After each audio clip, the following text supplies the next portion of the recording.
ذنوبكم الله غفور رحيم صدقت يا رب العالمين. وقال النبي صلى الله عليه وسلم من أطعني فقد أحبني ومن أحبني كان معي في الجنة أو كما قال عليه الصلاة والسلام. মুআজ্জাজ মুহতারাম পূজারায় জাম সম্মানিত উপস্থিতি, সকলের প্রতি আমার আবারও সশ্রদ্ধ সালাম। আসসালামু আলাইকুম ওয়া রাহমাতুল্লাহি তাআলা ওয়া বারাকাতুহু। সর্বপ্রথম সেই বিশ্ব নিয়ন্ত্রক আল্লাহ সুবহানাহু ওয়া তাআলার শুকরগুজার করছি যে মহান আল্লাহ রাব্বুল আলামিন আমাদেরকে দয়া করে, মায়া করে, মহব্বত করে, ভালোবেসে সুস্থ রেখে নিরাপদে রেখে তার পাক মসজিদে হাজির হওয়ার তৌফিক দান করেছেন। সেই মহান রবের শুকর করছি। সকলে জবান খুলে জোরে সরে বলছি আলহামদুলিল্লাহ। আরেকটু আওয়াজ দিয়ে বলুন আলহামদুলিল্লাহ। পাশাপাশি বিশ্ব মানবতার মুক্তির দিশারি, মুক্তির দূত মুহাম্মদ আরবি মামিনার নয়নের মণি হাবিবুনা তবিবুনা সানাদুনা তবিবু কুলুবিনা তবিবু আরওয়াহনা মুহাম্মদুর রাসূলুল্লাহ সাল্লাল্লাহু আলাইহি ওয়াসাল্লাম। সম্মানিত উপস্থিতি, আমি আপনাদের সম্মুখে কোরআন কারীমের সূরা আল ইমরান থেকে 31 নম্বর আয়াত তেলাওয়াত করেছি এবং হুজুর সাল্লাল্লাহু আলাইহি ওয়াসাল্লামের অসংখ্য হাদিসের মাঝ থেকে একটা হাদিস নববী তেলাওয়াত করেছি। এর সহজ অর্থের মাধ্যম দিয়ে আমার আলোচনা শুরু করব ইনশাআল্লাহ। আপনাদের সবাইকে নিয়ে আরেকবার তাওস্তাসবিহ তেলাওয়াত করতে চাই। কষ্ট হবে? তেলাওয়াত করুন। আউযু বিল্লাহি মিনাশ শাইতানির রাজীম। বিসমিল্লাহির রাহমানির রাহিম। বিতাড়িত মন্দ শয়তানি ওয়াসওয়াসা থেকে আল্লাহ তাআলার নিকট পানাহ চাই। পরম করুণাময় আল্লাহ তাআলার নামে শুরু করছি। আল্লাহ বলছেন, নবীজিকে সম্বোধন করে বলছেন, নবী আপনি বলুন, কুন কুনতুম তুহিব্বুনাল্লাহা ফাত্তাবিউনি ইউহিব্বুকুমুল্লাহু ওয়া ইয়াগফির লাকুম যুনুবাকুম আল্লাহু গফুরুর রহিম। আল্লাহু আকবার। নবী হে, আপনি বলে দিন আমার বান্দাদেরকে, আমার বান্দারা যদি আমি আল্লাহর ভালোবাসা পেতে চায়, তারা যেন আমার দোস্ত মুহাম্মদ সাল্লাল্লাহু আলাইহি সাল্লামের অনুসরণ করে, আমার দোস্তের পথে চলে।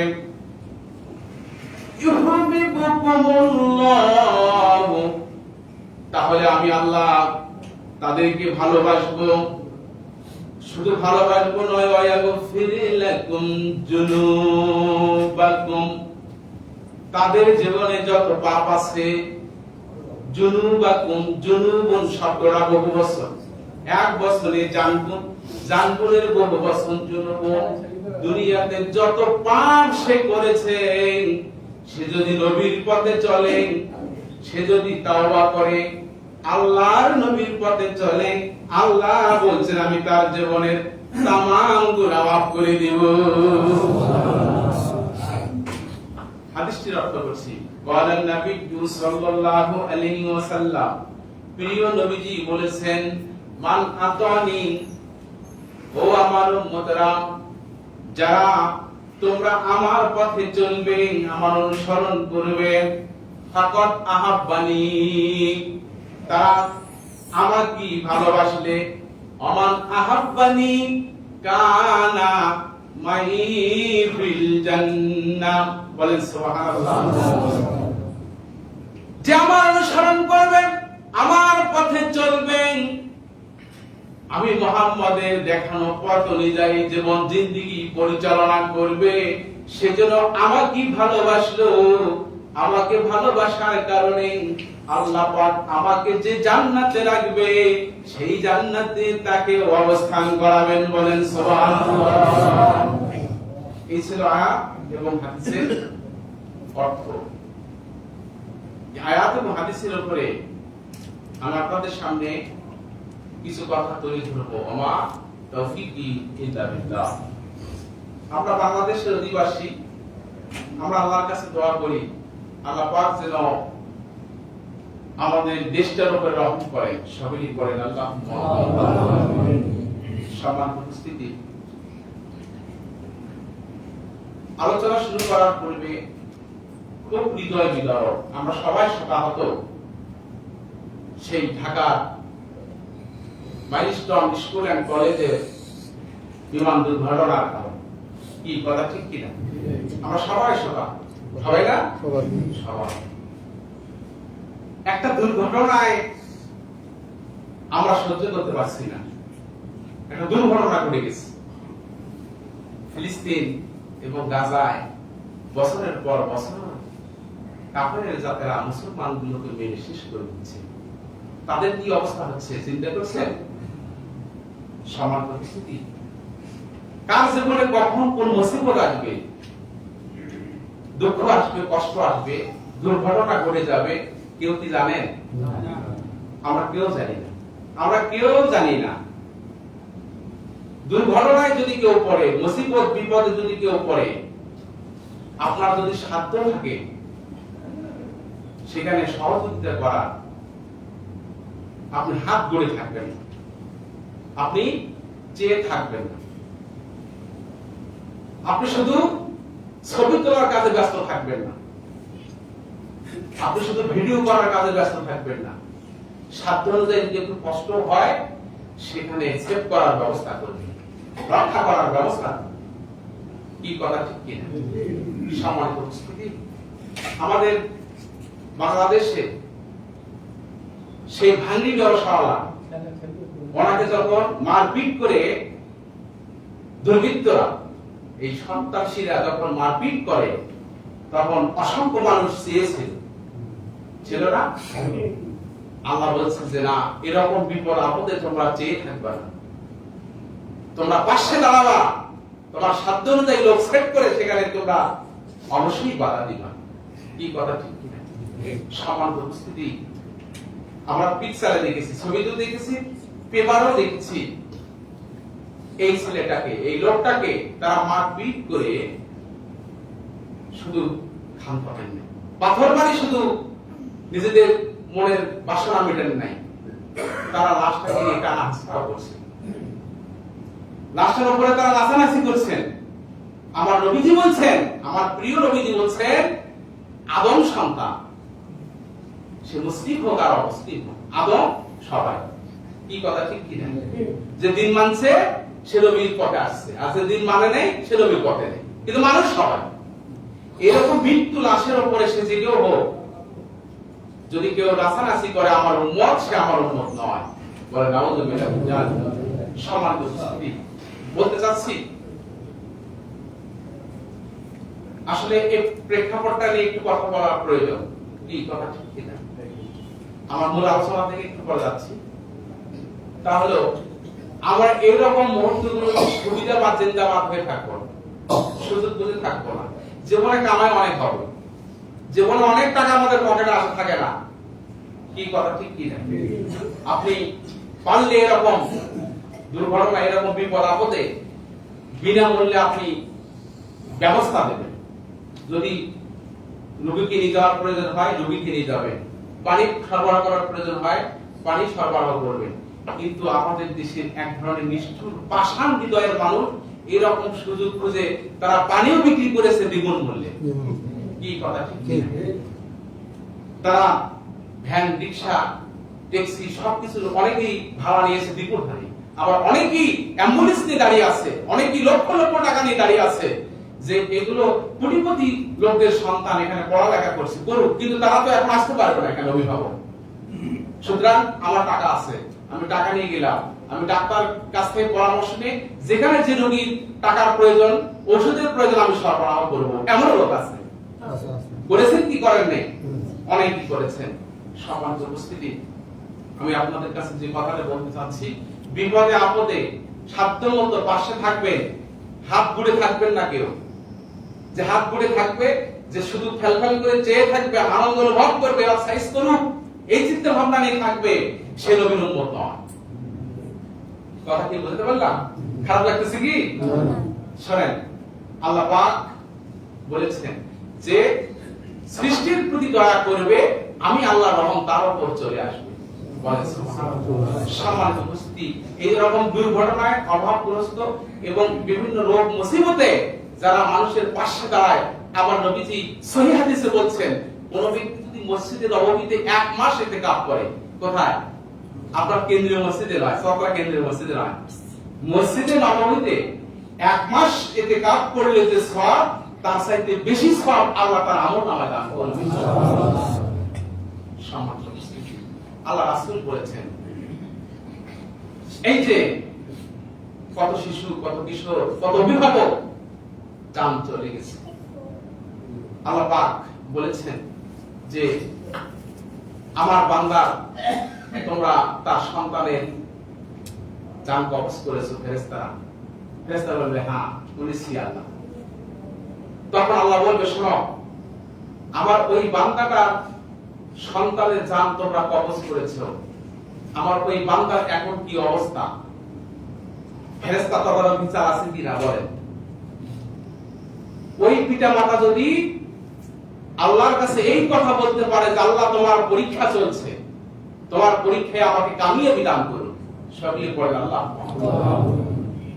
এই পরীক্ষায় আপনার মুখ থেকে যদি এই কথাগুলো বের হয়ে আসে যে আল্লাহর খুশি যা তাই ভালো, আল্লাহ যা করেছেন তাই ভালো, এই রকম এই মানের কথা ফেরেশতা যদি আল্লাহর কাছে সাক্ষী দেয় যে আল্লাহ অমুক জায়গার অমুকের সন্তানের জান আমি কবজ করেছি, দুর্ঘটনায়, অসুখ বিসুখে যেটাই হোক আমি করেছি, আল্লাহ তখন বলে আমার বান্দা এখন কি করে?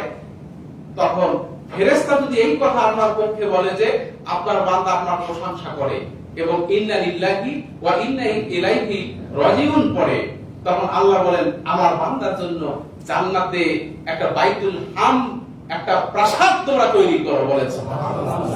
সম্মানিত উপস্থিতি, আমরা আল্লাহর কাছে বলবো যে আল্লাহ, আমাদের 95% মুসলমানের দেশ, এই দেশে আমরা এই ধরনের গজব আল্লাহ দেখতে চাই না।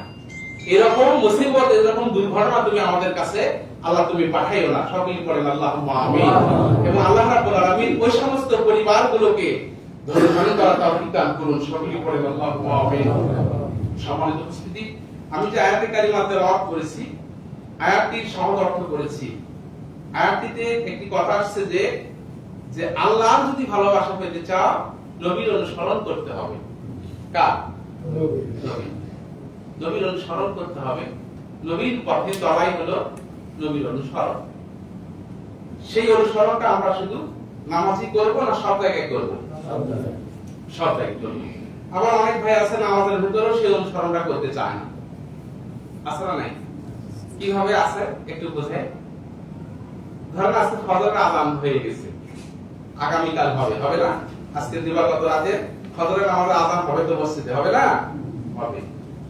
অনেক ভাই অলসতাই হোক অথবা ঘুমের ভিতরে কেউ ডাকে নেই, এমন অবস্থায় হোক, টের পায়নি, ঘুম থেকে জাগ্রত হয়ে দেখে যে বেলা উঠতেছে। কি উঠতেছে? বেলা উঠতেছে, সূর্যোদয় হচ্ছে। তখন তাড়াহুড়া করে ওযু করে নামাজ শুরু করছে। এটাতে কি নবীর অনুসরণ হলো? হলো না। কেননা 3 সময় নামাজ পড়া হারাম। কয় সময়? 3 সময়। সূর্যোদয়, দ্বীপ্রহর, সূর্যাস্ত, 3 সময় নামাজ পড়া হারাম। তো হারাম সময় যদি আপনি নামাজ পড়েন, নবীর কিন্তু অনুসরণ হলো না। হলো কি? না, হলো না। তো সম্মানিত উপস্থিতি, নবীজির যে বিধান, আল্লাহ যে বিধান দিয়েছেন, এই বিধান আমাদেরকে কাটায় কাটায় মানতে হবে, ফলো করতে হবে।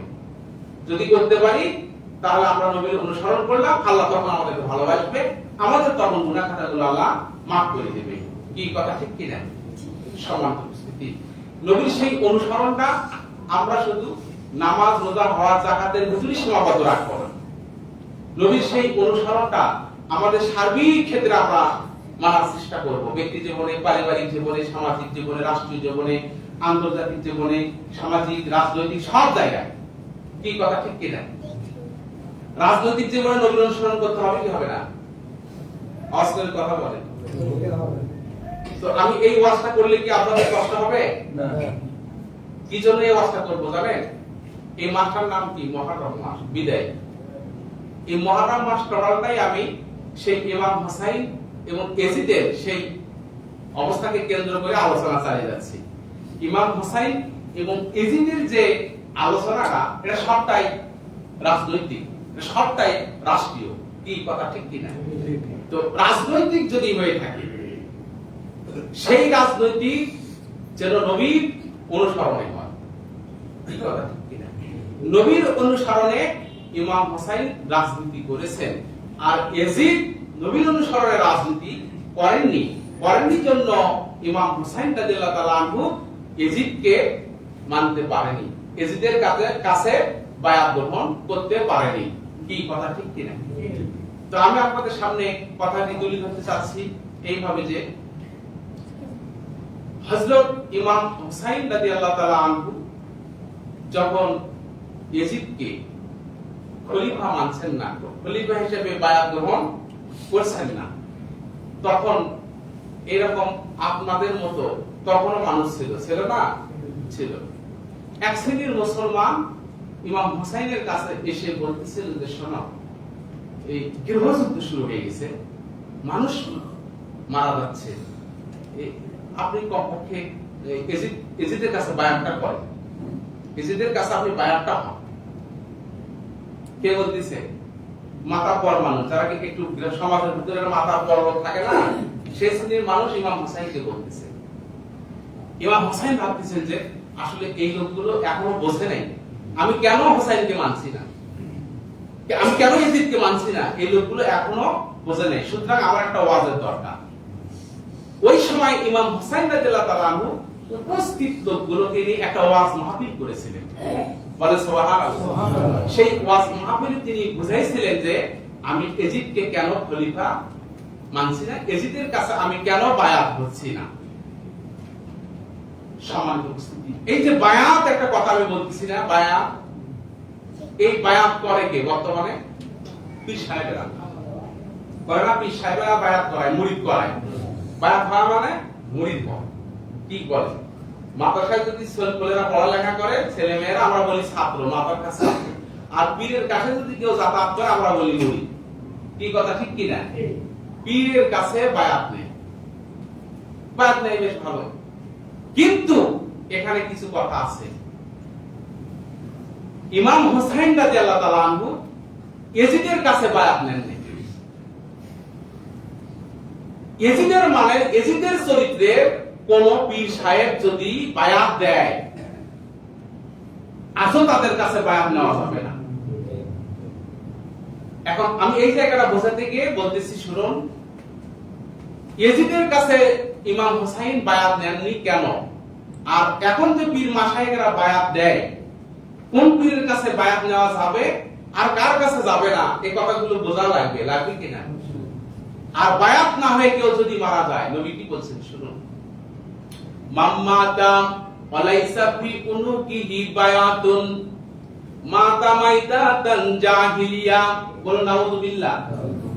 আমার নবীজি বলছেন, কোন ব্যক্তি যদি বায়াত না হয়ে মারা যায়, তার মৃত্যুটা হয় জাহিলিয়াতি মৃত্যু, পাপাচারী মৃত্যু, কুফরি মৃত্যু।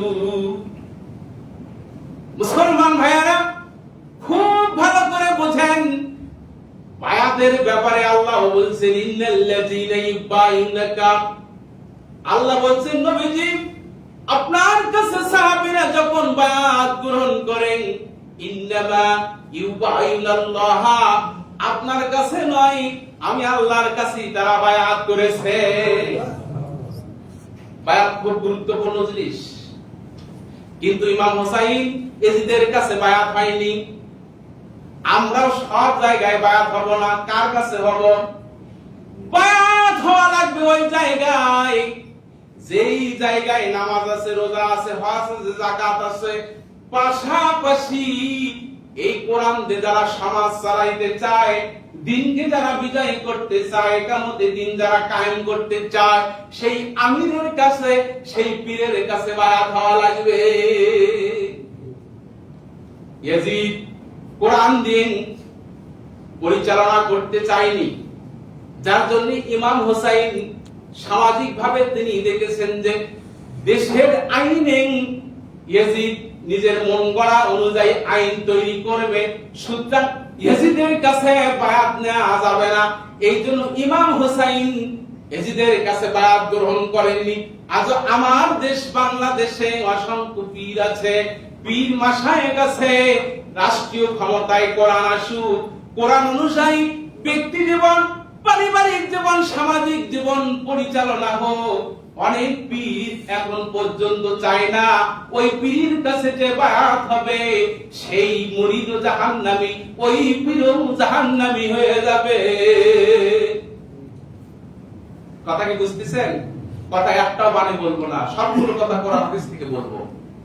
একটু কালেমা পড়েন, লা ইলাহা ইল্লাল্লাহ, লা ইলাহা ইল্লাল্লাহ, লা ইলাহা ইল্লাল্লাহ, মুহাম্মাদুর রাসূলুল্লাহ সাল্লাল্লাহু আলাইহি ওয়াসাল্লাম। এখন প্রশ্ন হলো, আপনাদের কাছে জানতে চাই, আপনারা কি সবাই বায়াত হয়েছেন? হয়তো বলবেন যে হুজুর হইনি। না, আপনারা সবাই বায়াত হয়েছেন যদি আপনারা পাঁচ ওয়াক্ত নামাজ, ইসলামের 5টি স্তম্ভ মানেন, পাশাপাশি এই কোরআন দিয়া দেশ, সমাজ, রাষ্ট্র পরিচালনা হোক, এই চিন্তা চেতনা যদি আপনার মাঝে থাকে, আর সেই পথে যদি আপনি কাজ করে থাকেন, আপনি বায়াত পেয়েছেন। বলেন সুবহানাল্লাহ। কথা কি বলতে পারলাম?